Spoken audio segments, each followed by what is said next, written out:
You must get exposure right through large hotel, a mid-sized hotel and a small hotel because you can feel the pain of people. I want you to narrate a couple of the incidents, especially with Indira Gandhi and Fidel Castro. You'll be surprised that during the preparations of NAM, she used to come unannounced and check rooms. And so what happened with Fidel Castro? Natwar Singh is on the line. He says, Fidel Castro has left. I said, sir, I've just received him. He said, no, he has just left.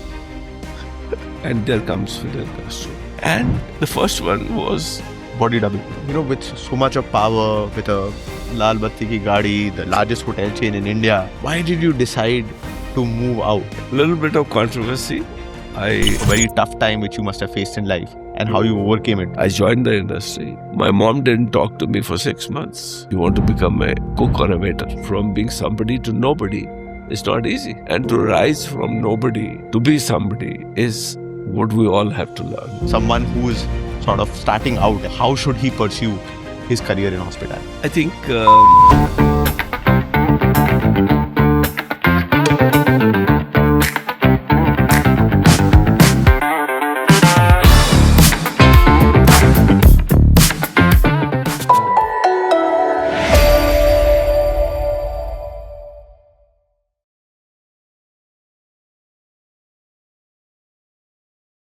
Today is a very special episode. We have Mr. Kachru, who's literally the Bhishma Pitama of the industry. He's pretty much had people like Mr. Chatwal, Mr. Bhatnagar, Raj Rana, and so who else out of your stable? I was fortunate to have great colleagues. As I was telling you a little earlier, I was only the face, and I was lucky to have a right group of people who were there. I had Raj Rana, as you said. I had Puneet Chatwal, Anurag Bhatnagar, Sanjeev Kapoor. We had Prasun Mukherjee, who is now heading Singapore India Commerce, and although he has moved from hospitality, he's in power and coal now. But I was lucky, and they worked very hard, and they made me look good. So I'm really grateful. Actually, life is a combination of timing, opportunity, and hard work. I got the opportunity at the right time. Well, sometimes you don't get it the way you like it, but if life gives you an opportunity, you try your best, and sometimes you make it, sometimes you don't make it. So what did the hotel look like with all these people? So what departments were each of them heading? Puneet was heading the food and beverage. In fact, he opened the first Japanese restaurant in the country. And Anurag Bhatnagar, he was head of coffee shop. Then he became a manager later. And of the unit, we had, and they had varied experience, One of the reasons I feel, which is important, that you must get exposure right through a large hotel, a mid-sized hotel, and a small hotel, because you can feel the pain of people. Because if you don't understand a good customer mix of this level, and this level, it's very difficult. So when you have a combination of all three together, things really work out better for you. I have had many colleagues, even in Radisson. I worked with 3 CEOs. One was my own executive assistant in my previous job, Raj Rana. And in fact, he succeeded me. Zubin Saxena did an outstanding job for 5 years with me. He is now heading Hilton.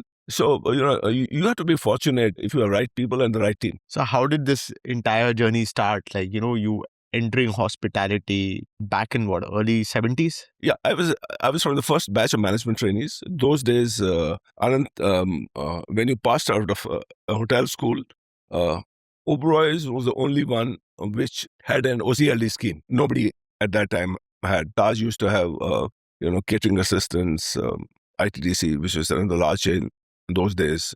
Then there were isolated hotels, Imperial and Claridge's, They didn't have a scheme. So I was part of the first management training group. I think we wanted to change the course of our future leadership. And we felt that, if we don't give enough exposure to ourselves, it'll be very difficult to make it, one, for yourself. And I don't see the industry moving if we don't have a talent. So I was the president of the Students' Union also. Where was this? In Pusa. Pusa. Pusa.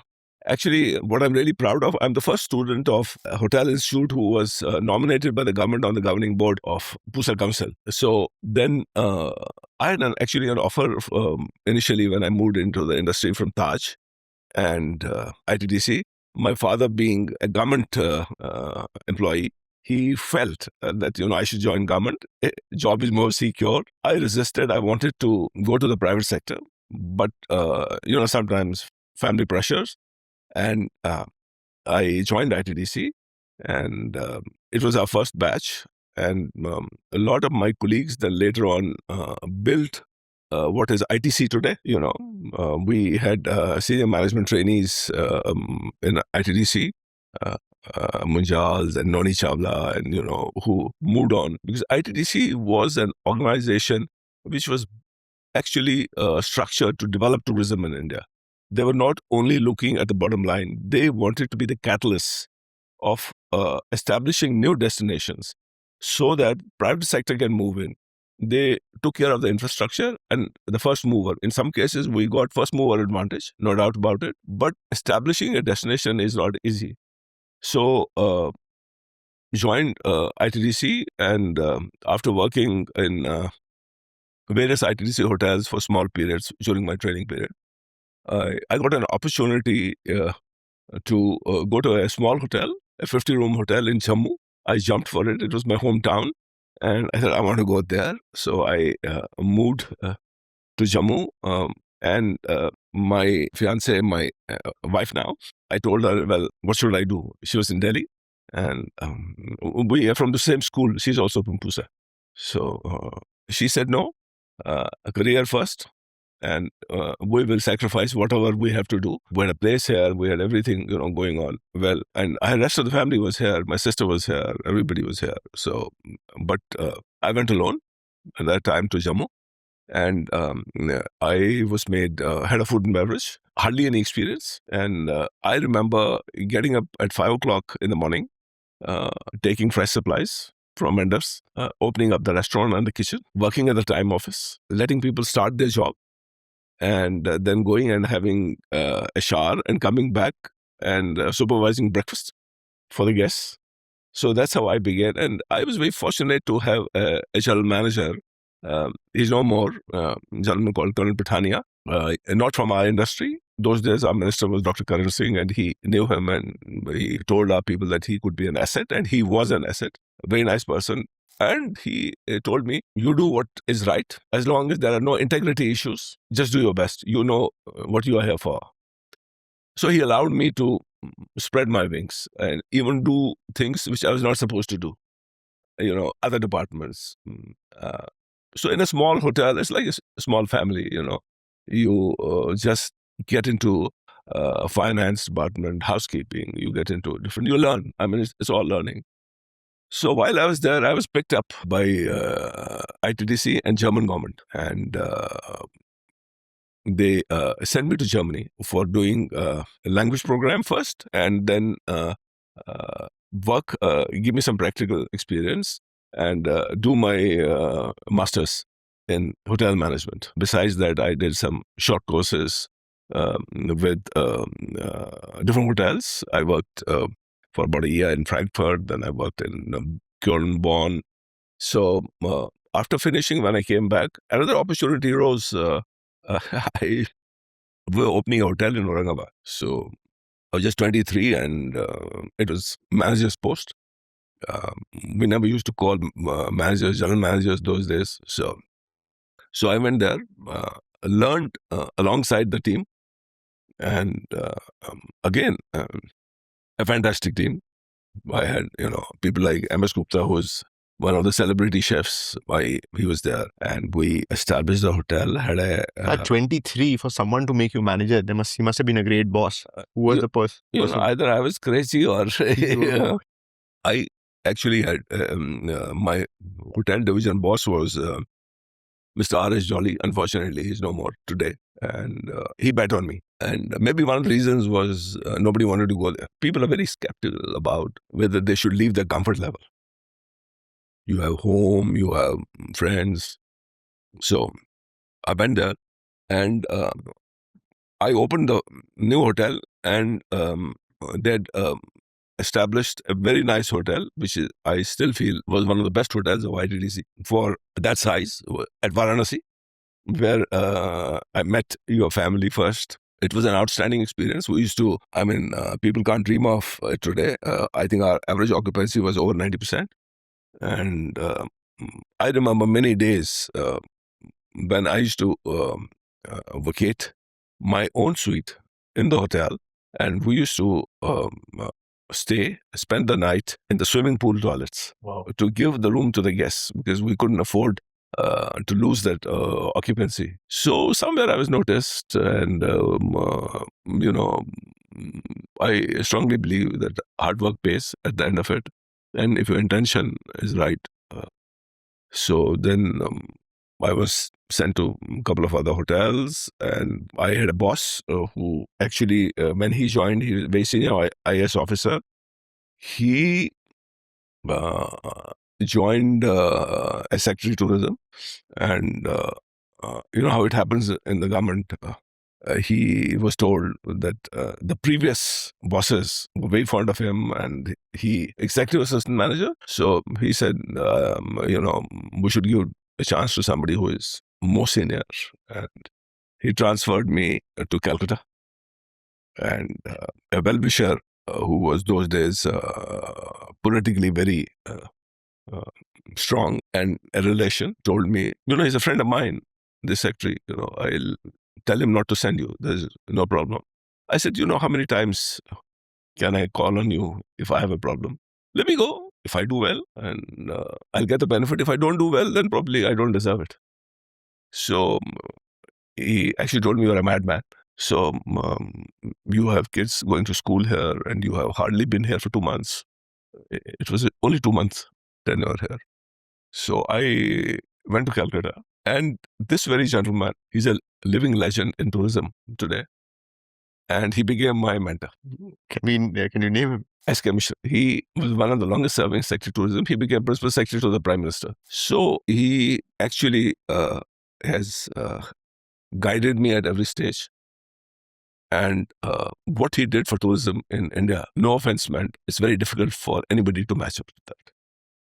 I mean, there was another secretary, Mr. B.K. Goswami. Wow. I mean, so action-oriented. I, in my 95% of the career, have seen that nobody ever wanted to take advantage or ask you to do something which is not right. People just make remarks and that, government mein to aisa hota hai, government mein koi bhi kuch karta hai. But they're good people also at the same time, So you have to be lucky to be aligned to the right people. So then, on that path, he brought me back, and I was the opening general manager for Samrat from Calcutta. In the meantime, Mr. Rajan Jaitley joined. He became MD when he was 32. ITDC. ITDC. Wow. He used to come in his jeans, and the entire system used to feel, because, ITDC's MD's post is kind of additional secretary to Government of India, and Lal Battis and all those, He really came up with great ideas, and He brought you back to... he brought me back to Ashok. And I told him I can't do it. I'm too young. How old were you? I was, I think, 28 plus. So 28 or 29. Again, I was fortunate. I was given a free hand in selecting the new batch of people who are moving in as assistant managers. And outstanding people. I sometimes had to tell people, "Yeah, ghar jao." They used to go to the staff area, have a shower, and come back because there was so much of passion. They said, "We want to change the face of ITDC," and it. Fortunately, it happened, and we were selected as the venue for a non-aligned summit, Chogam. 140 presidents and prime ministers under one roof. It's unimaginable. What an institution, sir. Imagine the kind of leaders. Like, it was almost like you said, ITDC was building tourism Yes. in India, and no one realizes it. Like today, all the top private companies are headed by people from ITDC. Yes, And that's a fact. that must have been a vision of the leadership at that point of time. Yes. The credit goes to the leadership. So who in the leadership specifically would you be giving the credit to? You know, honestly, I feel what I hear, I've never met him. There was a gentleman who was Director General of Tourism, Mr. Jim. He was heading tourism. You had people like Mr. S.K. Mishra, you had Mr. Goswami. I mean, they were so passionate about it that, and even in ITDC, we had, people like Mr. Sundra. He was an IRS guy from South India. We had Mr. Gadok, who later on set up ITC. We had KK Malhotra, who was the first GM of, he was GM of Akbar when we were running Akbar Hotel. Then he became first general manager for Moria. Then he had an ITC group. So ITDC was set up primarily to develop tourism in India and have a pull factor and service that. I mean, who would think of making, those days I'm talking about maybe 50 years back, build hotels in Bodh Gaya, Patna, Varanasi, kahin jata hi nahi tha koi, because there was no place to stay. And then start a fleet of transport, Ashok Tours and Travels. I remember an incident, one day, both Mr. Jetli and I were coming back from somewhere and overseas. And we had to pick up some stuff from duty free from the place we were taking our last flight. We said, yaar, India mein duty free arrival pe kyun nahi hota? Government restrictions and, elitist society. And I must give credit to him, how he pushed through the ministries. I was actually heading when duty free shops countrywide. And we started these arrival shops. And it changed the whole scenario. What you see today, somebody had done some work at that time. That's how you see duty-free shopping and the change of the scenario of the airports. So that's the vision. And if you don't have the vision and you look at things, what will happen to me this year or what will happen to me in the next quarter, things don't work out. I think you have to take a long-term view. And you see almost all hotel chains are now focusing on where they want to be in 2030 and 2047. It's not what we want to be at the end of the year. When I joined Radisson Hotel Group in Singapore and India opened up. Before that, I want to take you to the incidents which happened in ITDC. I want you to narrate a couple of the incidents, especially with Indira Gandhi and Fidel Castro. Long time back, I had some great and adventurous situations. I think Mrs. Gandhi was very meticulous about showing India in a very promising way. I mean, you'll be surprised that during the preparations of NAM, she used to come unannounced and check rooms, whether the linen is right, whether things are folded right, the housekeeping levels are unannounced. I mean, you didn't have so much of security hassle and you didn't have all that at that time.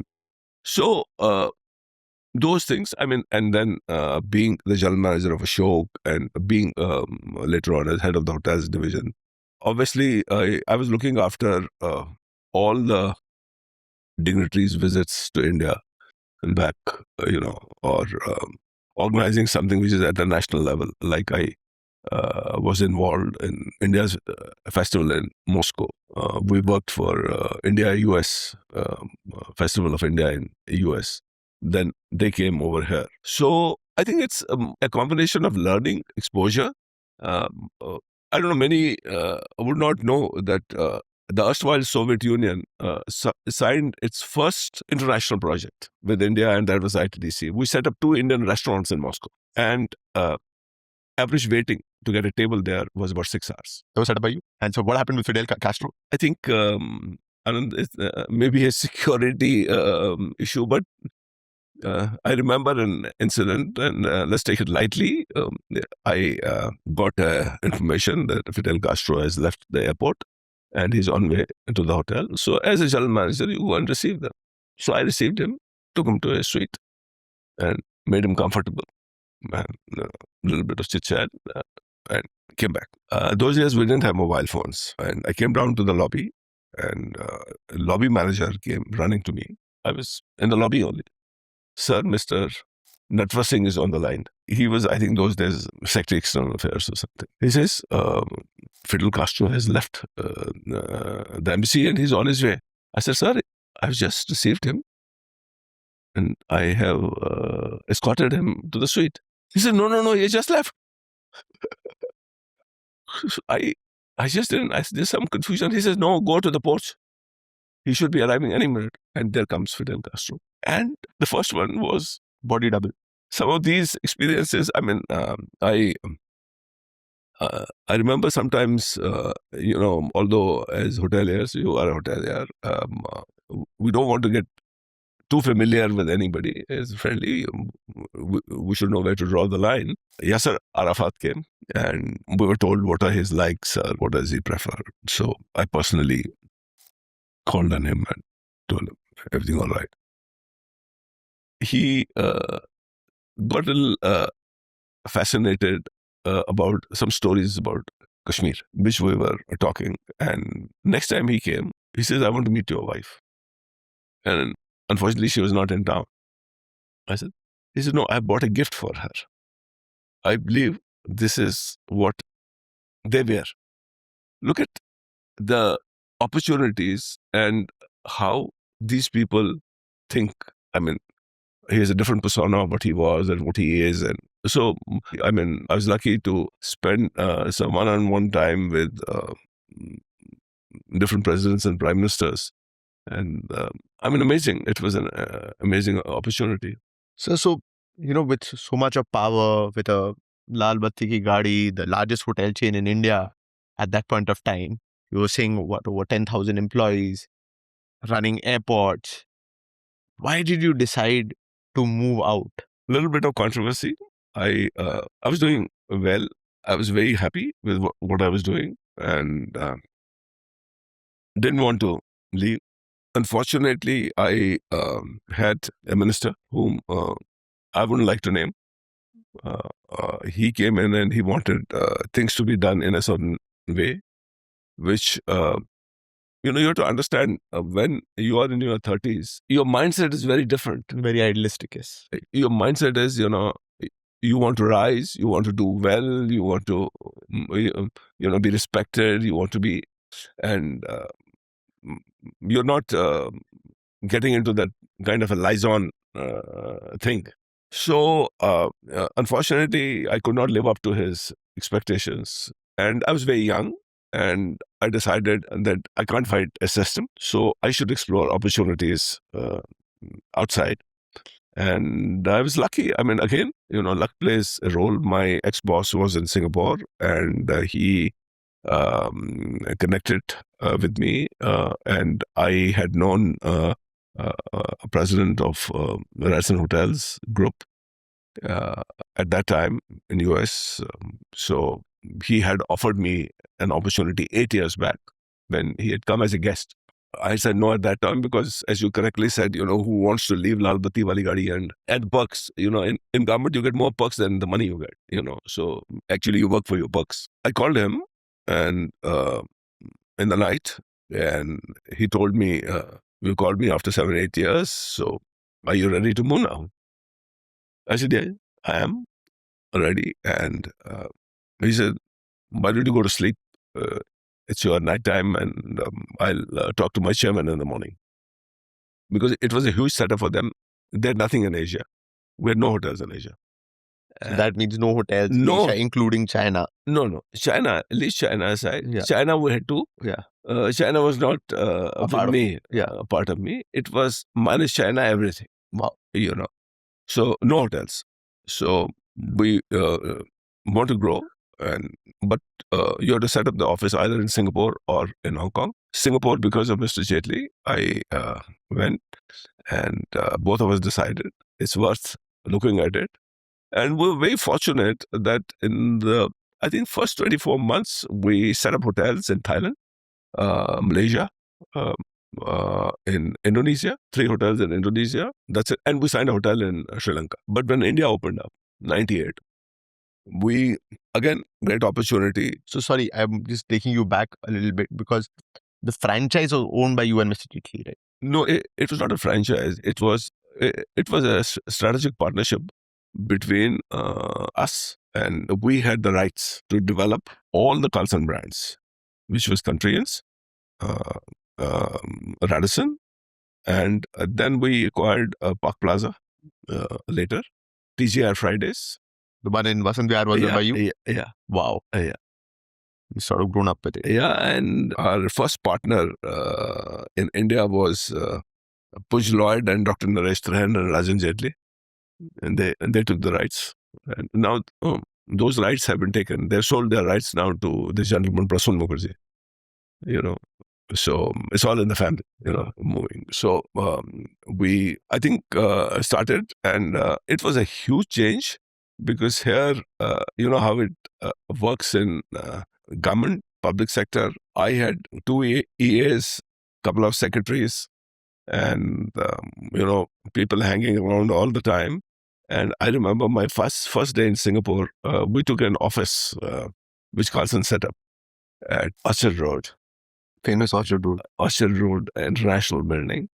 So he said, "Chai piyoge?"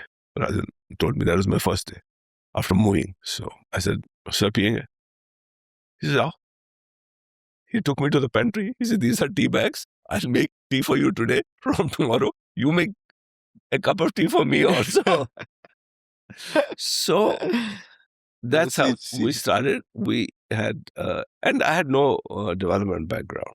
I must say, I had no development background, but I think ITTC helped me, because I was on a lot of committees in India, like PATA, ASA. The chairman of PATA was a gentleman called Tunku Iskandar, Prince of Malaysia. So I went to him. I said, "I've quit. I've come to Singapore. I have this brand." And he gave us his first hotel. Wow. And we sold TGI Fridays franchise to him for Malaysia. So, I mean, somebody has to be instrumental in. Then when India opened up, we met Unitech and Mr. Batra Hospitals. He also is no more now. So they were building this 250-room hotel. So that was our first hotel, and my office was in. This is the one in Mahipalpur. Mahipalpur. That was our first hotel, and today we have 245 hotels in India. At one point, you were the largest. Yeah, we were the largest, and if you actually see the company which owns Jingyang also has another vertical. They have bought over Louvre Hotels, which is a Golden Tulip. Golden Tulip, Royal Tulip, and Sarovar. So if you combine these, the same company, so we are quite large, but primarily being asset light, we're done well. And, fortunately now in India, every company is moving in. They're doing good. But what credit we give to ourselves was when nobody in India was thinking of going to tier 2 and tier 3 towns, we took this. You call it gamble. You call it, we saw the opportunity. I still remember when I opened a hotel in Jalandhar. And I opened it because one of our franchises in London pushed me for it. This franchisee in London owns about 10 Radisson hotels in London. So he told me, "Yaar, Punjab mein kyun nahi kholte ho aap? Hamari to bahut clientele Punjab se aati hai, but they have not heard of Radisson." So it happened, somebody from Jalandhar wanted to open a hotel, and my own company and my team also felt, managing about 70, 80 rooms hotel, how will we service it? I said, we have to make a statement that we are flexible in terms of emerging locations. We cannot say it's only Delhi, Mumbai, Bangalore, Calcutta. We don't. We said, we're getting away from there. He said, what will we do it? My boss, Jim Olson, he says, KB, how will we handle X brand or Y brand who have 300-room hotels, 400-room hotels? So how will we get in Delhi? As you are aware, FSI is a huge problem in Delhi. So what we worked out actually worked out very well for us. We divided Delhi into 20-odd zones, east, west, north, south. We looked at the pull markets and also looked at where commercial is coming. So today we have 24 operating hotels in Delhi. So when we went to tier 2, Jalandhar, There was nobody there. We are the first hotel, international hotel, to go to Punjab. We're the first international hotel to go to Jammu and Kashmir. Do you know we have 9 hotels in Kashmir now? That's amazing. So nobody was prepared to touch it. Now everybody is going. I think it was the support of people who were working in the system. They wanted to take a chance. They said, we cannot just follow what others are doing. Let's do something and create a niche for ourselves. So Radisson Mahipalpur was iconic. I remember the bowling alley and the New York Cafe and the Great Kebab Factory. And I think that was the first hotel. Yes, that was the first hotel. I mean, now, as I was telling you, just in Punjab, we have 14 hotels. But I think Radisson Mahipalpur sort of created this Aerocity also. Yeah. And you had Italiani. And then you had a Chinese restaurant also there. Yeah. In the middle. Yeah. Yes. And I remember it was. No, it was. You see, it was a huge risk because at that time, I remember when the hotel was under construction, bricks and cement used to come on donkeys. To Mahipalpur. पता भी नहीं था. There was no payment भी नहीं थी. कुछ भी नहीं था. And people laughed at us. यार यहाँ पे क्या? But we were aware what will happen to this area. We actually felt that after 20 years, things would be very different. But we were lucky that in the first 2 years only, we touched a record any hotel has done in the country in terms of the bottom line. It was the best bottom line in any hotel, better than Taj Bombay. Yes. Per room, I'm talking about 98. 98. Wow. I'm talking about 98. And sir, wanted to understand, that you also had Mr. Vajpayee's son-in-law owning Country Inn. Yeah, we had actually done a joint venture with Ranjan for Country Inns and Suites. His first hotel was in Katra. We used to operate it ourselves before we signed the joint venture. Ranjan did a fantastic job. Country Inn went all over India. Yeah. I mean, with the speed, and he created a great setup. And he and Sanjeev Pawar, they were really doing a great job. And they had people like Pankaj Kudesia and, others who... So how did that Country Inn then merge into Radisson, and how did Radisson get acquired by him? Country Inn was part of Carlson. Yeah. Part of the Carlson. The group those days was known Radisson Hotel International. We have actually had a lot of change in ownership in these last 28 years. How did it sort of... I'm the only one hanging around, So it actually, when I started, it was Radisson Hotels International. Then it became Radisson SAS. Then Carlson. Was there a merger between SAS and Radisson? Yeah, there was a joint venture kind of situation. And then Carlson Companies, which was a parent company, they came to the forefront. And Carlson used to be in travel business, restaurant business, and hotel business. Carlson Wagonly was the world's largest travel company. Yeah, like Travel Express. Yeah. At one stage, they were higher than in terms of revenues. So, and the restaurant business was Fridays.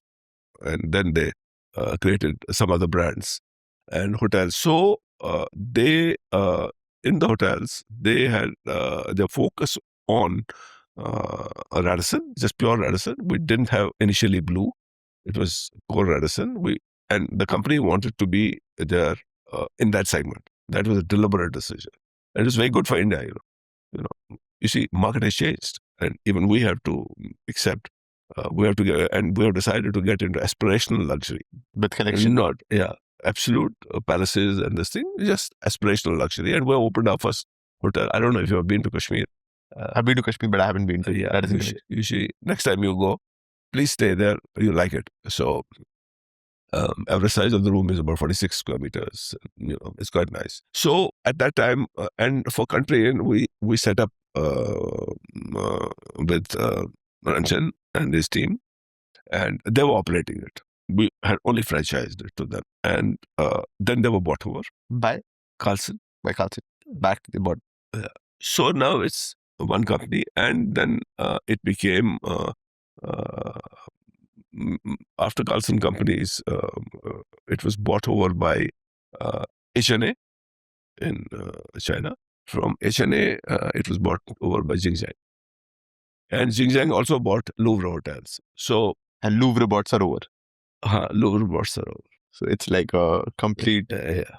So wanted to understand that like Make My Trip, when I was talking with the political climate and all, they had to disinvest.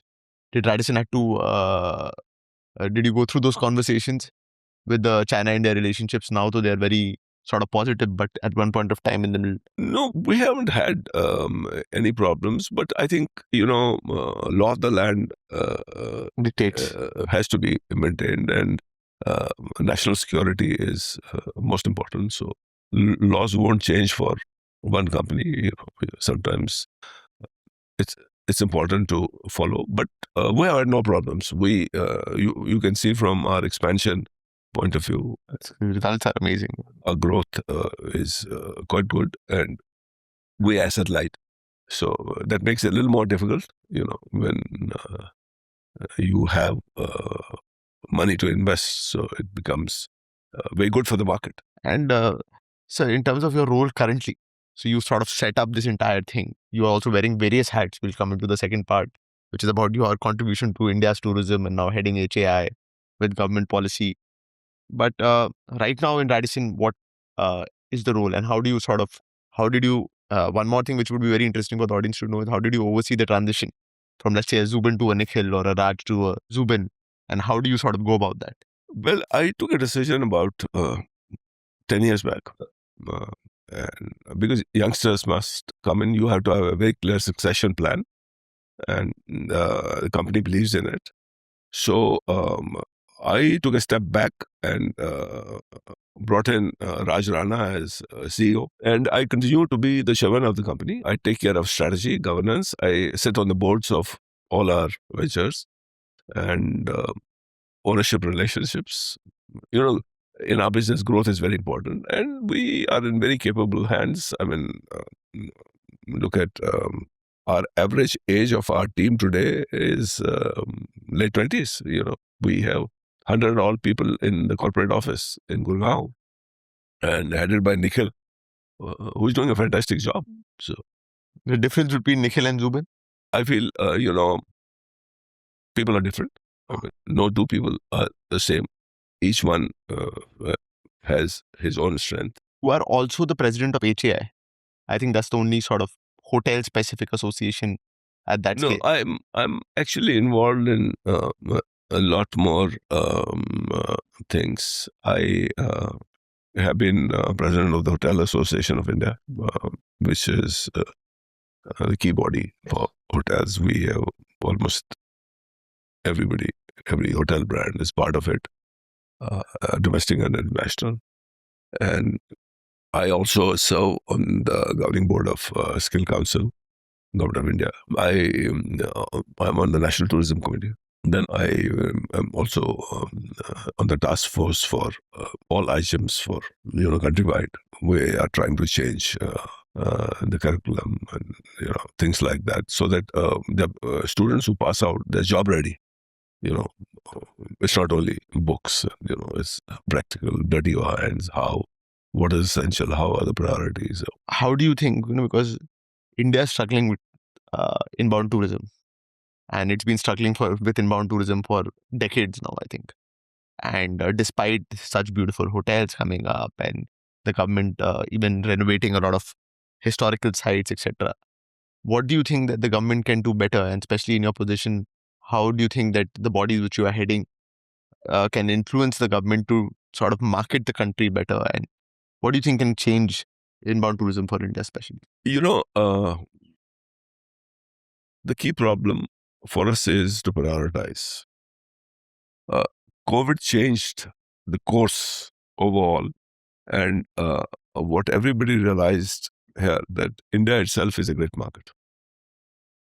We used to have at one time, I'm talking about 4-star hotels and above, about 75-80% foreign nationals, and the rest were domestic. Now we're getting 90% domestic, 85 to 90% domestic. The reason is the mindset has changed. People are spending, people are moving out, and they are looking at opportunities to change their lifestyle. What we have to recognize, both as industry and the government, that we would need foreign exchange. And if we have to have foreign exchange, we need to promote India internationally. Government has done a fantastic job of infrastructure, whether it's airports, road connectivity, getting more flights, you're getting 1,000 more planes.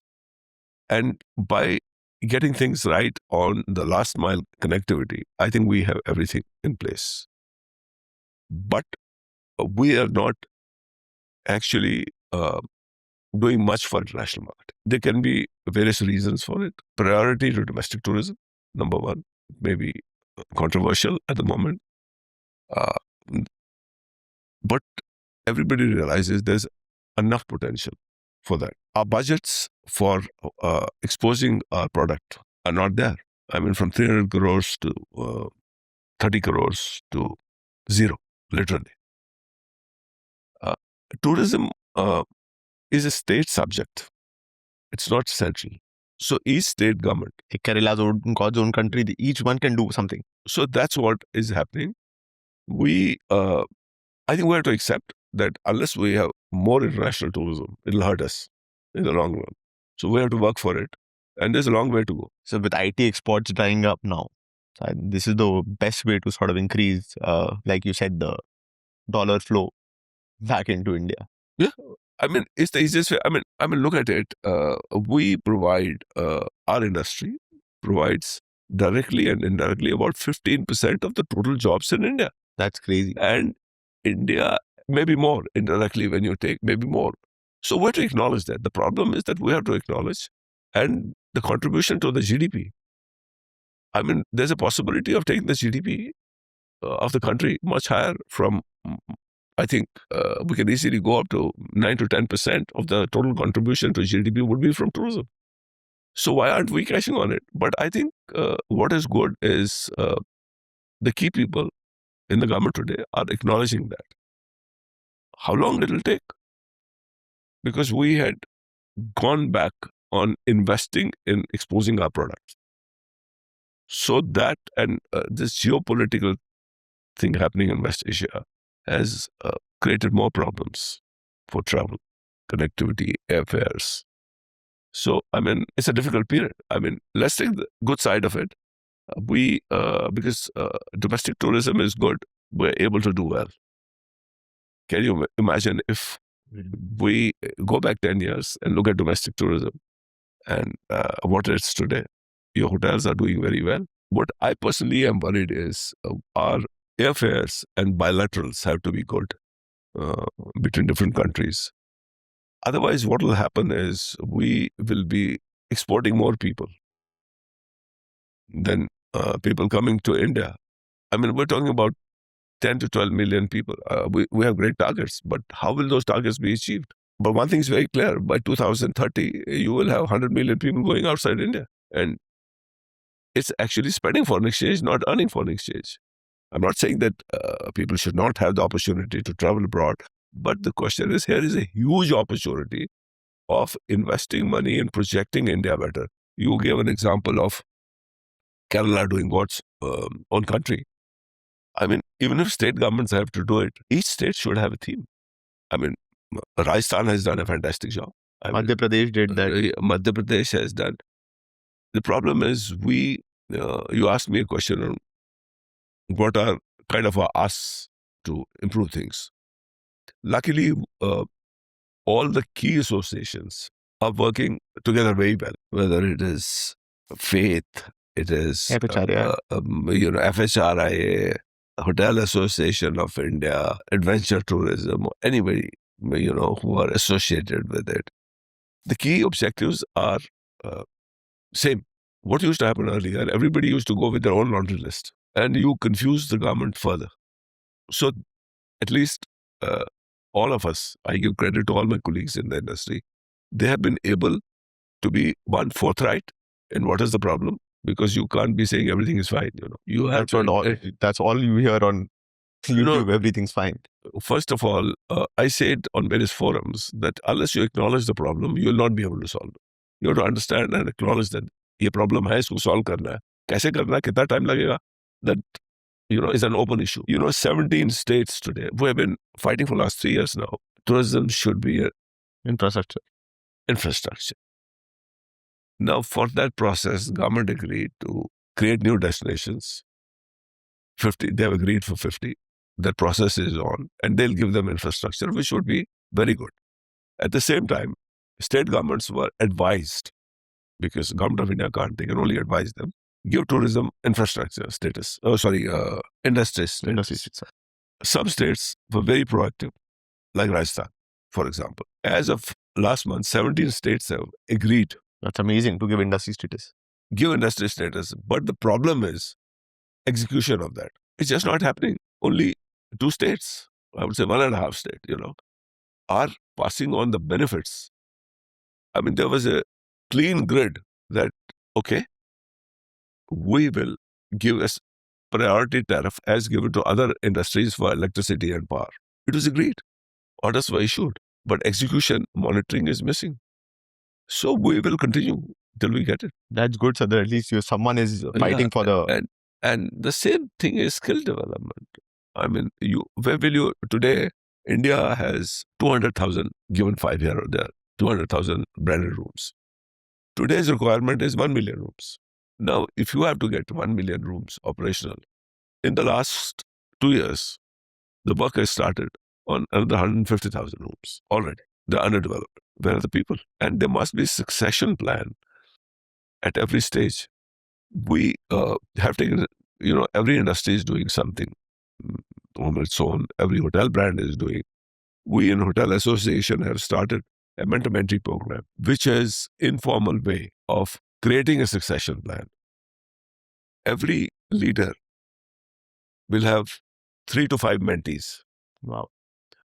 They will be in touch with them all the time. Chahe personal issues hai, chahe career-related issues hai, anything. They will assess them. And mentee can depend on the mentor to Solve the problems. So it has been very well accepted by the industry. In the same manner, to actually encourage people, Oberoi's have instituted a scholarship, Rai Bahadur Scholarship, where they're sending kids, not from Oberoi's only, from any hotel brand to ESL. It costs about 50 lakhs a kid, They're sponsoring that to develop people. It's giving back to the industry. At least that start has been made. It's very important, sir. We also do this program called Professional Hotel Education. So we just started in Lucknow. We have been running it for 20 years in Jaipur, and people sort of work across the world, across brands, completely free, paid, guaranteed job. That's the only way. Yeah. That's the only way. In Skill Council, we trained about 3 lakh people last year. That's amazing. 3 lakh. Sir आपसे 2 और सवाल मैं आपसे करना चाहूँगा. एक तो ये पूछना चाहूँगा सर कि एक जो बहुत ही ज़्यादा जो मान लीजिए कोई कठिन परिस्थिति or sort of a very tough time which you must have faced in life, and how you overcame it, especially for youngsters like us, because sort of our thick skin, our skin is not as thick as the elder generation. And the second thing is that what would your advice be to someone who's sort of starting out at 2022? How should he pursue his career in hospitality? Everybody has their own way of looking at it. I think, to me, integrity, humility is the key factor. But there are sprigs, which, whether knowledge, exposure, and creating a team, you are as successful as your team. There's a wrong notion if somebody says, I know it all. It just doesn't happen. It doesn't happen even at my level sometime. A server can teach me something which I honestly, I should have known. I asked myself, I should have known. The second is, I think we discussed a while back, particularly in our business, you have to feel the pain of the person who is writing the check. If you are dealing with people, you are dealing with owners, big companies with owners. Like I have about 302 owners at the moment of the hotels, and there are some places where there are 2 owners, something like that. It's very easy for any brand or hotel company say, these are our basics. I think you have to understand, if you do not actually place yourself in their position, you will never understand the problem because you always look at it from the other side. These are very simple things. I don't think there is any mantra as such that you have to be outstanding at everything, and you don't have to know everything. I mean, many have said this, and I believe in it. The more mistakes you make, the better you get, and more you learn. And you must be honest about it. If your boss asks you something, instead of me, if you tell him, "Sorry, sir, I don't know. Please tell me," your boss will have more respect for you rather than jumping at things. Only yesterday, Vikram Oberoi and I were interviewing a candidate for this Rai Bahadur scholarship, and there was a youngster from an international brand, and we were amazed how he handled himself. We asked him a few questions which we knew that he won't know, but Vikram asked. He asked that question. He said, "I want to know this." And this guy was unperturbed. He says, "I'm sorry, sir. Please tell me. I don't know it." But he responded to all other things in a fantastic manner. So you have to hold hands, and you have to give back. As far as difficult moments, wo har ek life mein aate hain. I mean, there are. My first difficult moment was when I joined the industry. My mom didn't talk to me for 6 months. She said, "Khandan ka naam kharab kar dega tu. You want to become a cook or a waiter?" So there was no exposure at that time what hotel management is. And I don't know how many people will admit it, but even I didn't know what I'll be. I just didn't know. Just because I didn't want to follow to be a doctor or an engineer. I said, "Dekha jayega, jo hoga." So, I mean, that was my moment. When I left government, I mean, I had a cushy, wonderful life. Everything was best from Lal Batti to everything, and who's who of the country knows you.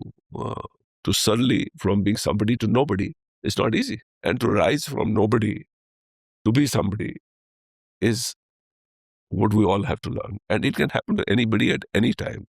There are no guardrails for it कि ये 50 की उम्र तक ही होगा या 60 तक ही होगा 30 तक ही होगा. No, this can happen to anybody at any time. So if you are true to yourself and your family, if your family doesn't support you, you are nowhere. So your favorite Radisson hotel in the country? I would value our first hotel because if that was not there, we wouldn't be here today. Your favorite hotel in the country? We have, in terms of leisure, I have a hotel, my hotel in Kashmir, Collection, and our hotel in Goa. I mean, from the leisure point of view. Business hotels, we have many which are doing well, but I can't visit them so often. That's my only... Other than Radisson, sir? To be honest, I like Taj because it has the character and that Indianness, subtle. And I'm really glad they have made it more international, not forgetting they're an Indian thing. I mean, a palace has to look like a palace. A Haveli has to look like a Haveli. I'm very fond of their hotels. Some of their hotels are outstanding. But what is happening overall, that the hotel scene will change in next 10 years. Indian luxury hotels will dominate the scene in Southeast Asia. Because one, Indian customer is very demanding and can't live without luxury. You go to a hotel today paying £1,000 or $1,000 and you have to go to the kiosk to take out your Coke. Yes, and take your own water. So, whereas Indian hotels understand, and who has taught them is Indian customer. The most difficult customer. They will not compromise. They will not compromise. So your mentor and one thing you've learned from the mentor. One person who you would sort of say that without him you would not be where you are today. I would say Rajan Jetli, because he stood by me when I didn't know what to do with myself, and he supported me in at a time when I was so uncertain. I knew I can work, but it's not only work; it's much more than that. One thing you learned from him? No, I think this is just not one thing I can say. I think different people, uh, like when I say, if it is somebody like Rajan Jetli, I would say you should know where to draw the line. Okay, somebody like Mr. Mishra, you should be so structured, forthright, humble, forthright. Don't worry about what people think about you. So you're the greatest CEO you've sort of seen in Indian hospitality over the past 4 decades, other than yourself, of course. I feel that Vicky Oberoi, I would rate him. He thought ahead of times. When he built the last properties, I think the entire industry felt, What was he doing?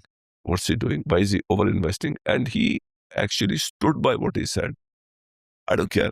I'm not going to reduce the rates or get the wrong crowd, even if my occupancy is 20%. Leela followed the same. I think there are different. We are in upscale, upper upscale, primarily. So our objective is different. We're getting into aspirational luxury, but we know where to draw the line. We don't want to compete with something which is very high. A book you would like to recommend? I don't know. I'm very fond of Peter Drucker. Very inspirational and very forthright. He has many of them. So Thank you, sir. Thank you so much for your time.